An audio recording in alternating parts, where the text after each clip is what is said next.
എല്ലാ പ്രിയപ്പെട്ടവർക്കും പുതിയൊരു വീഡിയോയിലേക്ക് സ്വാഗതം. നിങ്ങൾ ഈ ചാനൽ സബ്സ്ക്രൈബ് ചെയ്യാതെയാണ് കാണുന്നതെങ്കിൽ ഒന്ന് സബ്സ്ക്രൈബ് ചെയ്തേക്കണേ. അതോടൊപ്പം തന്നെ ആ ലൈക്ക് ബട്ടൺ ഒന്ന് കുത്തി പൊട്ടിച്ചേക്ക്. പക്ഷേ വീഡിയോ കണ്ടതിന് ശേഷം കുത്തി പൊട്ടിച്ചാൽ വലിയ സഹായമാകുമായിരുന്നു. പിന്നെ ഈ വീഡിയോയുടെ കമന്റ് ബോക്സിൽ നിങ്ങൾ എന്തെങ്കിലും ഒരു കമന്റ് ചെയ്യുക. അറ്റ്ലീസ്റ്റ് നിങ്ങളുടെ ഒരു ഹേർട്ട് എങ്കിലും കമന്റ് ചെയ്യുക. ഈ വീഡിയോ കൂടുതൽ ആളുകളിലേക്ക് എത്താനും ഒരുപാട് പേര് ഇത് കാണാനും അത് സഹായകമാവും. അപ്പോൾ നമുക്ക് ഇന്നത്തെ വിഷയത്തിലേക്ക് വരാം. ഇന്നത്തെ വിഷയം എന്ന് പറയുന്നത് വളരെ സീരിയസ് ആയ ഒരു കാര്യമാണ്. അത് പറയുന്നതിന് മുൻപായിട്ട് എനിക്ക് നിങ്ങളോടൊരു ചോദ്യം. നിങ്ങൾക്ക് ഈ നിധി ലിമിറ്റഡ് കമ്പനികളെ കുറിച്ച് എന്താണ് അഭിപ്രായം? നിങ്ങൾക്ക് അറിയാവുന്ന കാര്യം ഒന്ന് കമന്റ് ചെയ്തേക്കണേ. ഞാൻ എന്തുകൊണ്ട് ഇത് ചോദിക്കുന്നു ചോദിച്ചാൽ, കുറെ അധികം ആൾക്കാർ ഈ നിധി ലിമിറ്റഡ് കമ്പനികളുടെ പേരിൽ തട്ടിപ്പുകൾ നടത്തുന്നതായിട്ട് കേട്ടു. കഴിഞ്ഞ ദിവസം ഒരു ന്യൂസ് ചാനലിൽ ഒരു വാർത്തയും കണ്ടു. കോന്നി റീജിയണൽ സഹകരണ ബാങ്കിൽ നിന്ന് പൈസ ഡെപ്പോസിറ്റ് ചെയ്തിട്ട് തിരിച്ചു വാങ്ങാൻ പോയപ്പോൾ അത് കിട്ടാതെ വന്ന് ഒരു ചെറുപ്പക്കാരൻ ആത്മഹത്യക്ക് ശ്രമിച്ച് ഗുരുതരാവസ്ഥയിൽ കിടക്കുകയാണ്. ഞാൻ ആ വാർത്ത നിങ്ങളെ ആദ്യം ഒന്ന് കേൾപ്പിക്കാം, എന്നിട്ട് നമുക്ക് ബാക്കി സംസാരിക്കാം. പത്തനംതിട്ടയിൽ നിക്ഷേപം തിരികെ ലഭിക്കാത്തതിനെ തുടർന്ന് ആത്മഹത്യക്ക് ശ്രമിച്ച ആനന്ദൻ ഗുരുതരാവസ്ഥയിൽ തുടരുകയാണ്.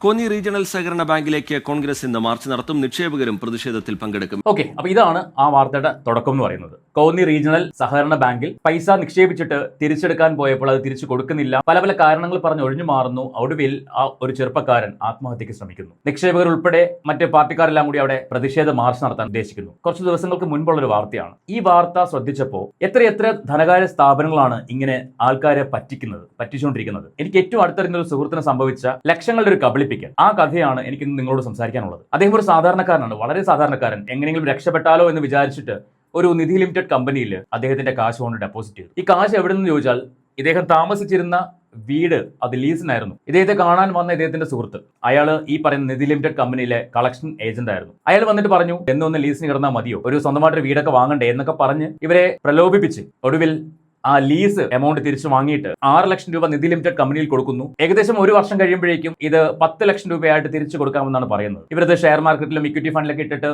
ഡെവലപ്പ് ചെയ്യുന്നു എന്നൊക്കെയാണ് ഇവരെ ധരിപ്പിച്ചിരുന്നത്. ഒടുവിൽ ഇവർ വീട് വാടകയ്ക്ക് എടുക്കുന്നു. 11,000 രൂപ വാടകയ്ക്ക്. മാസം വാടക അടച്ചു പോകാം, ബാക്കി എമൗണ്ട് സേവിങ്സ് ആയിട്ട് മാറ്റാമല്ലോ. ഇതായിരുന്നു ഇദ്ദേഹത്തിന്റെ മനസ്സിലെ കണക്കുകൂട്ടൽ. 2-3 മാസമൊക്കെ കാശ് കൃത്യമായിട്ട് കൊടുത്തു. 4-ാമത്തെ മാസം മുതൽ താളപ്പിഴകൾ സംഭവിച്ചു. ഇവിടെ നിന്ന് കാശ് വരുന്നില്ല. ഇന്ന് അദ്ദേഹം വാടകയ്ക്ക് താമസിക്കുകയാണ്. ആ കൊടുത്ത 6 ലക്ഷം രൂപ വെള്ളത്തിൽ വരച്ച വര പോലെയായി. അപ്പൊ ഈ സുഹൃത്തിനെ കണ്ടു ചോദിക്കാണ് കാശ് എവിടെ. ഓരോ ഡേറ്റുകൾ മാറ്റി പറഞ്ഞു. കാരണം ഈ സുഹൃത്തും പെട്ടുപോയി. ഈ പൈസ കളക്ട് ചെയ്ത ഈ നിധി ലിമിറ്റഡ് കമ്പനി അതിന്റെ ഓണർ ഗോപകുമാർ, അയാളുടെ വൈഫാണെന്ന് പറഞ്ഞ് പരിചയപ്പെടുത്തിയ ഒരു വ്യക്തി. ഈ രണ്ടുപേര് ചേർന്ന് നടത്തിയ തട്ടിപ്പ് ഇത് ഒരു മാധ്യമങ്ങളിലും വന്നിട്ടില്ല. ഈ തട്ടിപ്പിന് ഇരയായ ഒരുപാട് ആൾക്കാരുണ്ടാവും, പക്ഷെ ആരും പുറത്ത് വന്നിട്ടില്ല ഇതുവരെ. ഞാൻ എന്റെ സുഹൃത്തിനോട് സംസാരിച്ചപ്പോൾ അദ്ദേഹം പറഞ്ഞു, ധൈര്യമായിട്ടൊരു വീഡിയോ ചെയ്യണം, കാരണം ഇനി ഇതുപോലൊരു അബദ്ധമാർക്കും സംഭവിക്കരുത്. അതുകൊണ്ടാണ് ഞാൻ ഇന്ന് ഈ ഒരു വിഷയം നിങ്ങളുടെ മുന്നിലേക്ക് എത്തിക്കുന്നത്. എത്ര പേര് ഇത് കാണുന്നു എനിക്ക് അറിയില്ല, കാരണം നമ്മുടെയൊക്കെ ചാനൽ ചെറിയ ചാനലാണ്. പക്ഷേ ഇനി ഇത് കാണുന്ന 10 പേരാണെങ്കിൽ 10 പേര് ഇത്തരത്തിലുള്ള ഒരു തട്ടിപ്പ് വ്യാപാര സ്ഥാപനങ്ങളിലും അല്ലെങ്കിൽ തട്ടിപ്പ് ധനകാര്യ സ്ഥാപനങ്ങളിലും നിങ്ങളുടെ കാശ് കൊണ്ട് കളയരുത് എന്ന് പറയാൻ വേണ്ടിയാണ് ഞാൻ ഈ വീഡിയോ ചെയ്യുന്നത്. എന്തായാലും നമുക്ക് രഞ്ജിത്തേട്ടൻ എന്താണ് പറയാനുള്ളത് നോക്കാം. അത് കഴിഞ്ഞിട്ട് ഞാൻ ഈ പവർനിക്സ് നിധി ലിമിറ്റഡ് കമ്പനി എന്നാണ് ഈ സ്ഥാപനത്തിന്റെ പേര്, മുതലാളി കൊടുത്ത ചെക്കുകളും ഒക്കെ നിങ്ങൾക്ക് കാണിച്ചു തരാം. നമുക്ക് രഞ്ജിത്തേട്ടന്റെ വാക്കുകളൊന്ന് കേൾക്കാം. ഇതിന്റെ സുഹൃത്ത് വഴിയാണ് പരിചയപ്പെടുന്നത്. ഞാൻ കാര്യം വിളിച്ച് പറഞ്ഞു, ഞാൻ ഇങ്ങനെ പരിപാടിക്ക് ക്യാഷ് ഡെപ്പോസിറ്റ്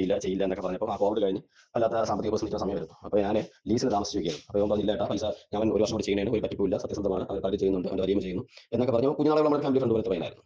അപ്പോൾ അങ്ങനെ പറഞ്ഞ് ഇവൻ അല്ലെങ്കിൽ അവർ തിരിച്ചില്ലെങ്കിൽ ഇവൻ കാശ് തന്നോളാം, അത്ര ഗ്യാരണ്ടി ആണ്, അവൻ തന്നോളാം, അവൻ്റെ വീടെങ്കിലും ഒറ്റ കൊടുത്തെങ്കിൽ കാശ് തിരിച്ചു തന്നോളാം എന്നുള്ള വ്യവസ്ഥയിൽ ഞാൻ ലീസിന് ഒറ്റയ്ക്ക് താമസം നടന്ന് എന്നെ വീട് മാറിപ്പിച്ച് നിർബന്ധം പിടിപ്പിച്ച് അവിടെ ഓണറോട് പ്രശ്നം ഉണ്ടാക്കി മാറണമെന്ന് പറഞ്ഞ് വീട് മാറിപ്പിച്ച് 5 ലക്ഷം രൂപയായിരുന്നു. 4 ലക്ഷം രൂപ കൊടുത്തു. ആദ്യം 50,000 രൂപ കൊണ്ടുവന്ന് ഞാൻ വേറെ സ്ഥലത്ത് റെന്റിന് അഡ്വാൻസ് കൊടുത്ത് റെന്റിന് വീട് എടുത്തു. മാസം 11,000 വാടക. മാസം പേ ഔട്ട് കൃത്യം തരും, വാടക കൊടുക്കാം, ബാക്കി പൈസ എനിക്ക് എന്ത് ചെയ്യാൻ കയ്യിലെടുക്കാം എന്നായിരുന്നു. അതായത് 5 ലക്ഷം രൂപ കഴിഞ്ഞാൽ 10 ലക്ഷം രൂപയായിട്ട് 12 മാസം കൊണ്ട് തിരിച്ചു തരും. അതാണ് കണക്ക്. 12 മാസം കൊണ്ട് 5 ലക്ഷം രൂപയ്ക്ക് 10 ലക്ഷം രൂപയായിട്ട് തിരിച്ചു തരും. ഇവർ പവർനെസ് നിധി ലിമിറ്റഡ് കമ്പനിയാണ്. അതായത് ഫോറസ്റ്റ് ട്രേഡിംഗ് അത് ഇതൊക്കെ പറഞ്ഞ് ഭയങ്കര സംഭവങ്ങളൊക്കെയാണ് എന്നൊക്കെ പറഞ്ഞു. ആദ്യം 2-3 മാസം പൈസ തന്നു.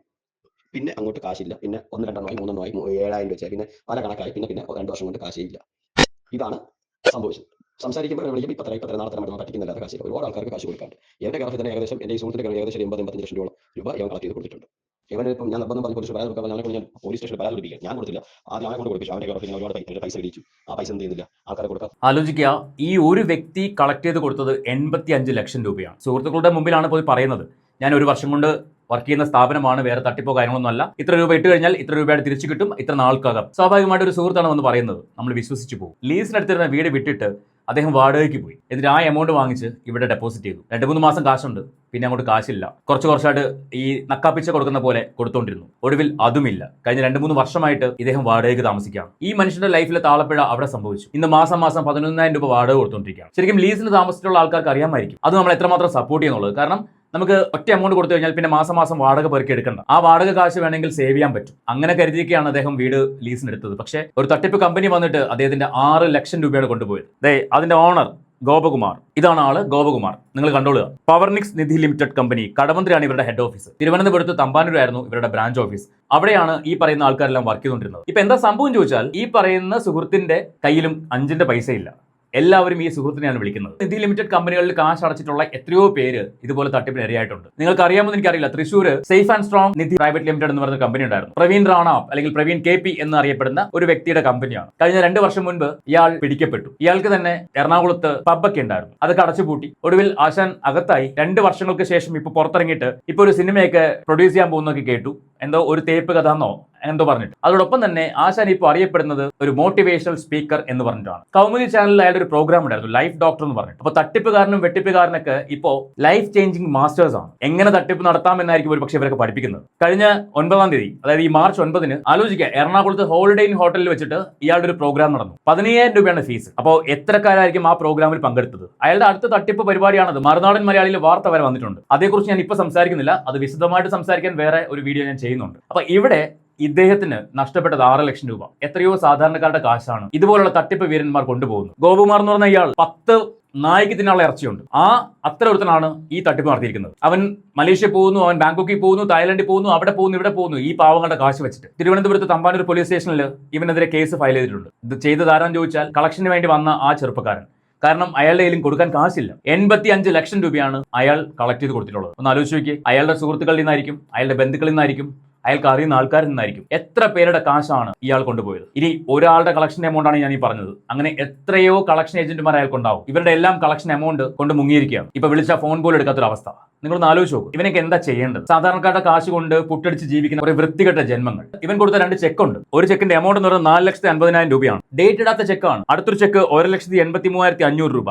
അവന്റെ സിഗ്നേച്ചർ ഉള്ള ചെക്ക് തന്നെയാണ്. പക്ഷേ ഇത് കൊണ്ടിട്ടാൽ അത് ബൗൺസ് ആയി, അത് കേസാവുമായിരിക്കും. എന്നാൽ അങ്ങനെ കേസായതുകൊണ്ട് എന്ത് ഫലം? എപ്പോൾ കാശ് കിട്ടാനാണ്? പ്രത്യേകിച്ച് ഇപ്പൊ കാശിന്റെ പരിപാടികൾ പോലീസ് സ്റ്റേഷനിൽ എത്രമാത്രം സക്സസ് ആകും എന്ന് പോലും എനിക്ക് ഉറപ്പില്ല. അപ്പോൾ ദയവ് ചെയ്ത് എനിക്ക് നിങ്ങളോട് പറയാനുള്ളത്, ഇത്തരം തട്ടിപ്പ് സ്ഥാപനങ്ങളിൽ കൊണ്ട് കാശ് ഇടരുത്. നിങ്ങളുടെ അടുത്ത് വരുന്നത് നിങ്ങളുടെ ഏറ്റവും അടുത്ത സുഹൃത്തായിക്കോട്ടെ, ഏറ്റവും അടുത്ത ബന്ധു ആയിക്കോട്ടെ. നിങ്ങൾക്ക് വിശ്വാസമില്ലെങ്കിൽ ആ വ്യക്തിയല്ല, നിങ്ങളോട് അവർ പറയുന്ന സ്ഥാപനത്തെക്കുറിച്ച് പൂർണ്ണമായിട്ടും അന്വേഷിക്കുക. അതിനുശേഷം മാത്രം നിങ്ങൾ കാശിടുക. കാരണം അങ്ങോട്ട് പോയി കഴിഞ്ഞാൽ തിരിച്ച് ഇങ്ങോട്ട് കിട്ടുമെന്ന് യാതൊരു ഉറപ്പും വേണ്ട. അതുകൊണ്ട് അങ്ങോട്ട് പോകുന്നതിന് മുൻപ് മാത്രമേ നമുക്കിത് ബ്ലോക്ക് ചെയ്യാൻ പറ്റൂ. പോയി കഴിഞ്ഞാൽ നമുക്കൊന്നും ചെയ്യാൻ പറ്റില്ല. അവർ തരുമ്പോൾ മേടിക്കാനേ പറ്റുള്ളൂ. അതുകൊണ്ട് 100 പ്രാവശ്യം ആലോചിക്കുക. ഞാൻ ഈ ധനകാര്യ സ്ഥാപനത്തിൽ കാശിടണമോ വേണ്ടയോ എന്ന് 100 പ്രാവശ്യം ആലോചിക്കുക.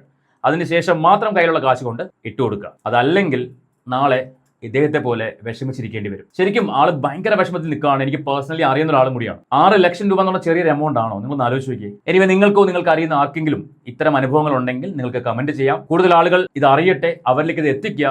കഴിയുമെങ്കിൽ ഷെയർ ചെയ്യുക. നിങ്ങളുടെ കൂട്ടുകാരിലേക്ക്, നിങ്ങൾക്ക് അറിയുന്ന ആൾക്കാരിലേക്ക് ഒക്കെ ഷെയർ ചെയ്യുക. അപ്പോൾ ചാനൽ സബ്സ്ക്രൈബ് ചെയ്യാൻ മറന്നു പോകരുത്. ഒപ്പം ആ ബെല്ലൈക്കൺ കൂടി എനേബിൾ ചെയ്ത് വെക്കുക.